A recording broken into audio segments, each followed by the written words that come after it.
നമസ്കാരം. Smart core P S സിയുടെ മറ്റൊരു വീഡിയോയിലേക്ക് സ്വാഗതം. പി എസ് സി പരീക്ഷകളിൽ ചോദിച്ചിട്ടുള്ള ചോദ്യങ്ങൾ ഉൾപ്പെടുത്തിക്കൊണ്ടുള്ള വീഡിയോ ആണ്. നമുക്ക് ചോദ്യത്തിലേക്ക് പോകാം. ചോദ്യം: ഗാന്ധിജിയുടെ നേതൃത്വത്തിൽ നടന്ന നിസ്സഹകരണ സമരം നിർത്തിവെക്കാനുണ്ടായ കാരണം. ഓപ്ഷൻസ്: എ പൂനെ കരാർ, ബി ചൗരി ചൗര സംഭവം, സി ഒന്നാം വട്ടമേശ സമ്മേളനം, ഡി രണ്ടാം വട്ടമേശ സമ്മേളനം. നിസ്സഹകരണ സമരം നിർത്തിവെക്കാനുണ്ടായ കാരണമാണ് ചോദിച്ചത്. ഉത്തരം ഓപ്ഷൻ ബി ആണ്, ചൗരി ചൗര സംഭവം. നമുക്ക് ഓപ്ഷൻസിൽ അനുബന്ധ വിവരങ്ങളിലേക്ക് പോകാം. ചൗരി ചൗര സംഭവം നമ്മൾ പറഞ്ഞു, നിസ്സഹകരണ സമരം അല്ലെങ്കിൽ പ്രസ്ഥാനം നിർത്തിവെക്കാനുണ്ടായ കാരണമാണ് ചൗരി ചൗര സംഭവം. എന്താണ് നിസ്സഹകരണ സമരം എന്ന് പറഞ്ഞാൽ, നിസ്സഹകരണ പ്രസ്ഥാനം ആരംഭിച്ചത് 1920 സെപ്റ്റംബർ 5 മഹാത്മാഗാന്ധിയുടെ നേതൃത്വത്തിലായിരുന്നു. ഇത് ഇന്ത്യൻ നാഷണൽ കോൺഗ്രസ് കൊൽക്കത്തയിൽ ചേർന്ന പ്രത്യേക സമ്മേളനത്തിൽ അംഗീകരിച്ചു. ജാലിയൻ വാലാബാഗ് കൂട്ടക്കൊലയും റൗലറ്റ് നിയമവും പോലുള്ള സംഭവങ്ങളുടെ പശ്ചാത്തലത്തിലാണ് ഈ പ്രസ്ഥാനം ആരംഭിച്ചത്. 1922 ചൗരി ചൗര സംഭവത്തെ തുടർന്ന് നിസ്സഹകരണ പ്രസ്ഥാനം ഗാന്ധിജി നിർത്തിവെക്കുകയുണ്ടായി. അപ്പൊ ചൗരി ചൗര സംഭവം എന്താണെന്ന് നോക്കാം. ഉത്തർപ്രദേശിലെ ഗോരഖ്പൂർ ജില്ലയിൽ ചൗരി ചൗരയിൽ പ്രകടനം നടത്തുകയായിരുന്ന ജനക്കൂട്ടത്തിന് നേരെ വെടിവെച്ചതിൽ പ്രതിഷേധിച്ച് ജനങ്ങൾ പോലീസ് സ്റ്റേഷന് തീ കൊളുത്തുകയും 22 പോലീസുകാർ മരിക്കുകയും ചെയ്തതാണ് ചൗരി ചൗര സംഭവം. നമ്മൾ ഓൾറെഡി പറഞ്ഞു, 1922 ഫെബ്രുവരി 5 ചൗരി ചൗര സംഭവം നടന്നത്. ഈ സംഭവത്തെ തുടർന്ന് ഗാന്ധിജിയെ തടവിലാക്കുകയുണ്ടായി. ഗാന്ധിജിയെ തടവിലാക്കിയ ജയിലാണ് യർവാദ ജയിൽ. ചൗരി ചൗര സംഭവത്തെ തുടർന്ന് ഗാന്ധിജി നിസ്സഹകരണ പ്രസ്ഥാനം പിൻവലിച്ചു. 1922 ഫെബ്രുവരി 12 നിസ്സഹകരണ പ്രസ്ഥാനം ഗാന്ധിജി പിൻവലിച്ചത്. തുടർന്ന് നിസ്സഹകരണ പ്രസ്ഥാനത്തെ ഹിമാലയൻ ബ്ലണ്ടർ എന്ന് വിശേഷിപ്പിച്ചത് ഗാന്ധിജി തന്നെയാണ്. നിസ്സഹകരണ പ്രസ്ഥാനം പിൻവലിച്ച നടപടിയെ ഒരു ദേശീയ ദുരന്തം എന്ന് വിശേഷിപ്പിച്ചത് സുഭാഷ് ചന്ദ്രബോസാണ്. അടുത്തത് വട്ടമേശ സമ്മേളനങ്ങളാണ്. സൈമൺ കമ്മീഷൻ റിപ്പോർട്ടിനെ പറ്റിയും ഭരണഘടനാ പരിഷ്കരണങ്ങൾ പറ്റിയും ചർച്ച ചെയ്യാൻ 1930 ബ്രിട്ടീഷ് ഗവൺമെന്റ് ലണ്ടനിൽ വിളിച്ചു ചേർത്ത സമ്മേളനമാണ് വട്ടമേശ സമ്മേളനം. 3 വട്ടമേശ സമ്മേളനങ്ങൾ നടക്കുകയുണ്ടായി. 1930, 31, 32 എന്നീ കാലഘട്ടങ്ങളിലാണ് വട്ടമേശ സമ്മേളനങ്ങൾ നടന്നത്. നമുക്ക് ഓരോന്നും നോക്കാം. ഒന്നാം വട്ടമേശ സമ്മേളനം നടന്നത് 1930 ഒന്നാം വട്ടമേശ സമ്മേളനം നടക്കുമ്പോൾ ഇന്ത്യയിലെ വൈസ്രോയി എന്ന് പറയുന്നത് ഇർവിൻ പ്രഭു ആയിരുന്നു. ഒന്നാം വട്ടമേശ സമ്മേളനം ഉദ്ഘാടനം ചെയ്തത് ജോർജ് അഞ്ചാമനാണ്. ഒന്നാം വട്ടമേശ സമ്മേളനത്തിൽ അധസ്ഥിതരെ പ്രതിനിധീകരിച്ച് പങ്കെടുത്ത വ്യക്തിയാണ് ഡോക്ടർ BR അംബേദ്കർ.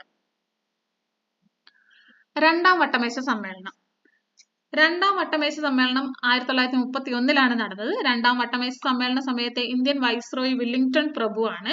ഗാന്ധിജി പങ്കെടുത്ത ഏക വട്ടമേശ സമ്മേളനമാണ് രണ്ടാം വട്ടമേശ സമ്മേളനം. അദ്ദേഹം കോൺഗ്രസിനെ പ്രതിനിധീകരിച്ചാണ് വട്ടമേശ സമ്മേളനത്തിൽ പങ്കെടുത്തത്.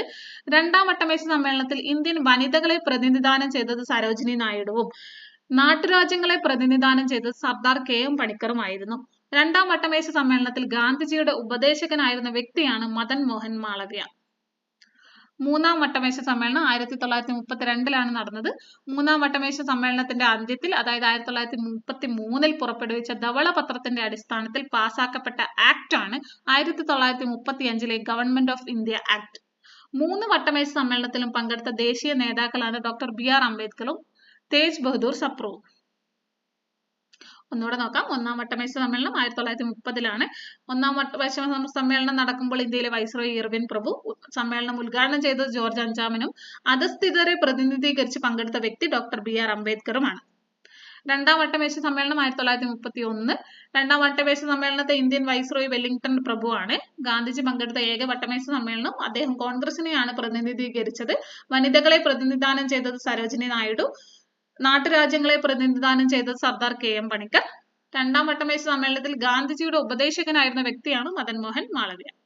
മൂന്നാം വട്ടമേശ സമ്മേളനത്തിന്റെ അവസാനത്തിൽ, അതായത് 1933 ധവളപത്രത്തിന്റെ അടിസ്ഥാനത്തിൽ പാസാക്കപ്പെട്ട ആക്ട് ആണ് 1935 ഗവൺമെന്റ് ഓഫ് ഇന്ത്യ ആക്ട്. 3 വട്ടമേശ സമ്മേളനത്തിലും പങ്കെടുത്ത ദേശീയ നേതാക്കളാണ് ഡോക്ടർ BR അംബേദ്കറും തേജ് ബഹദൂർ സപ്രുവും. അടുത്തത് പൂനെ ഉടമ്പടി. കമ്മ്യൂണൽ അവാർഡ് ഉപേക്ഷിക്കാൻ കാരണമായ ഉടമ്പടിയാണ് പൂനെ ഉടമ്പടി. 1932 സെപ്റ്റംബർ 24 പൂനെ ഉടമ്പടി ഒപ്പുവെച്ചത്. പൂനെ ഉടമ്പടി ഒപ്പുവെച്ച നേതാക്കളാണ് അംബേദ്കറും മദൻ മോഹൻ മാളവ്യയും. ഗാന്ധിജിയുടെ പ്രതിനിധിയായാണ് മദൻ മോഹൻ മാളവ്യ പൂനെ ഉടമ്പടിയിൽ ഒപ്പുവെച്ചത്. അടുത്ത ചോദ്യം: സന്യാസി കലാപം നടന്നത് എവിടെയാണ്? Options: A Bengal, B Bihar, C Punjab, D Maharashtra. ഉത്തരം ഓപ്ഷൻ എ ആണ്, ബംഗാൾ. സന്യാസി കലാപം നമ്മൾ ഓൾറെഡി പറഞ്ഞു. ബംഗാളിൽ 1770, 1820 കാലഘട്ടങ്ങളിൽ നടന്ന കലാപമാണ് സന്യാസി കലാപം. ബ്രിട്ടീഷ് ഈസ്റ്റ് ഇന്ത്യ കമ്പനിക്കെതിരെ നടന്ന ഏറ്റവും പ്രാകൃതമായ വിപ്ലവമാണ് സന്യാസി കലാപം. സന്യാസി ലഹളയെ അടിസ്ഥാനമാക്കി ബങ്കിം ചന്ദ്ര ചാറ്റർജി രചിച്ച നോവലാണ് ആനന്ദമഠം. 1882 ആനന്ദമഠം രചിച്ചത്. നമുക്ക് ആനന്ദമഠം എന്ന നോവൽ പരിചയമാകുന്നത് സ്വതന്ത്ര ഇന്ത്യയുടെ ദേശീയ ഗീതമായ വന്ദേ മാതരം എടുത്തിരിക്കുന്നത് ആനന്ദമഠത്തിൽ നിന്നാണ്. അടുത്ത ചോദ്യം, ഏഷ്യാറ്റിക് സൊസൈറ്റി ഓഫ് ബംഗാൾ സ്ഥാപിച്ചത് ആരാണ്? Options: A Warren Hastings, B M G Ranade, C William Jones, D Rabindranath Tagore. ഉത്തരം ഓപ്ഷൻ സി ആണ്, വില്യം ജോൺസ്.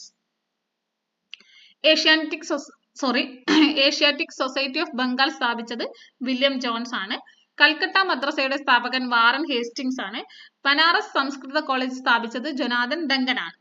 ഒന്നുകൂടെ നോക്കാം. ഏഷ്യാറ്റിക് സൊസൈറ്റി ഓഫ് ബംഗാൾ സ്ഥാപിച്ചത് വില്യം ജോൺസ്, കൽക്കട്ട മദ്രസ സ്ഥാപിച്ചത് വാറൻ ഹേസ്റ്റിംഗ്സ്, ബനാറസ് സംസ്കൃത കോളേജിന്റെ സ്ഥാപകൻ ജൊനാഥൻ ഡങ്കൻ. അടുത്ത ചോദ്യം, ഇന്ത്യൻ നാഷണൽ കോൺഗ്രസിന്റെ എവിടെ വെച്ച് നടന്ന സമ്മേളനത്തിലാണ് ക്വിറ്റ് ഇന്ത്യ പ്രമേയം പാസാക്കിയത്? ഓപ്ഷൻസ്: കാൺപൂർ, ബോംബെ, മദ്രാസ്, ഡൽഹി. ഉത്തരം ഓപ്ഷൻ ബി ആണ്, ബോംബെ. ക്വിറ്റ് ഇന്ത്യ സമരം. ഗാന്ധിജിയുടെ അവസാനത്തെ ബഹുജന സമരമായിരുന്നു ക്വിറ്റ് ഇന്ത്യ സമരം.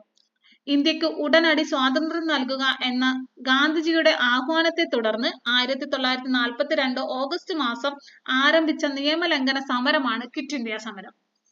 ക്വിറ്റ് ഇന്ത്യ പ്രമേയം അവതരിപ്പിച്ചത് ജവഹർലാൽ നെഹ്റു ആയിരുന്നു. ക്വിറ്റ് ഇന്ത്യ എന്ന വാക്ക് ആദ്യമായി ഉപയോഗിച്ച വ്യക്തി യൂസഫ് മെഹർ അലി ആയിരുന്നു.